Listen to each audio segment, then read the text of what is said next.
സർക്കാരിൻ്റെ നേതൃത്വത്തിലുള്ള ഓണാഘോഷം മാത്രമേ ഇത്തവണ വയനാടിൻ്റെ പശ്ചാത്തലത്തിൽ ഒഴിവാക്കിയിട്ടുള്ളൂ.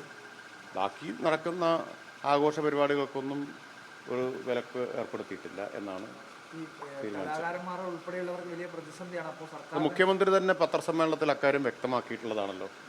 കലാകാരന്മാർക്ക് ഒരു ബുദ്ധിമുട്ടുണ്ടാവില്ല, സംസ്ഥാന സർക്കാർ നടത്തുന്നത് മാത്രം വയനാടിൻ്റെ പശ്ചാത്തലത്തിൽ ഒഴിവാക്കി എന്ന്. ഇപ്പോൾ ഒരു പ്രശ്നം ഞങ്ങളുടെ മുമ്പിൽ വന്നത് തൃശ്ശൂരിലെ പുലിക്കളിയാണ്. അപ്പോൾ അത് ഒഴിവാക്കുന്നു എന്ന നിലയിലുള്ള ഒരു പ്രചരണം വന്നു. അപ്പോൾ തദ്ദേശ വകുപ്പ് കോർപ്പറേഷൻ അതിനുള്ള അനുമതി കൊടുത്തിട്ടുണ്ട്. നടത്തണോ നടത്തണ്ടേന്ന് കോർപ്പറേഷൻ തീരുമാനിക്കാം. നടത്തുകയാണെങ്കിൽ അതിനാവശ്യമായിട്ടുള്ള പൈസ അനുവദിക്കും എന്നറിയിച്ചിട്ടുണ്ട്. അപ്പോൾ എല്ലാ ഓണാഘോഷ പരിപാടികളും ഒഴിവാക്കാനോ റദ്ദാക്കാനോ തീരുമാനിച്ചിട്ടില്ല.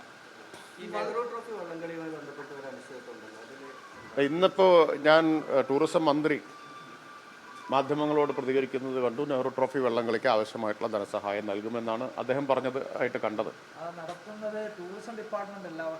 എനിക്കതിൻ്റെ ബാക്കി വിശദാംശങ്ങൾ അറിഞ്ഞുകൂടാ. ബഹുമാനപ്പെട്ട ടൂറിസം മന്ത്രി ഇന്ന് മാധ്യമങ്ങളോട് തന്നെ അക്കാര്യം വ്യക്തമാക്കിയിട്ടുണ്ട്.